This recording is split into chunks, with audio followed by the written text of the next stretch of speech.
નડિયાદ પાસે સુંજ નામનું ગામ છે. ત્યાં એક કોળીના ખેતરમાં સદગુરુ ગોપાળન સ્વામી ઉતરેલા. ત્યારે એ કોળીને સંતોને જોઈને ભાવ થયો. એણે પોતાના ખેતરમાંથી મેથીની ભાજી તોડી અને સ્વામી પાસે લાવીને અર્પણ કરી અને સ્વામીને કહ્યું કે સ્વામી, ખેતરમાં બીજું કાંઈ નથી, તેથી તમ જેવા સંતને હું શું જમાડું.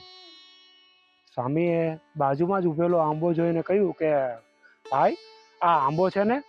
ત્યારે એ કહે, સ્વામી, એમાં તો કેરીઓ આવતી જ નથી.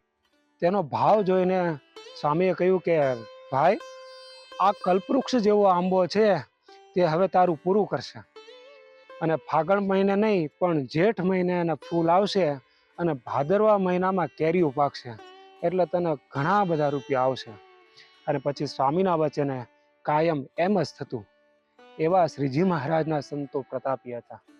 જય સ્વામિનારાયણ.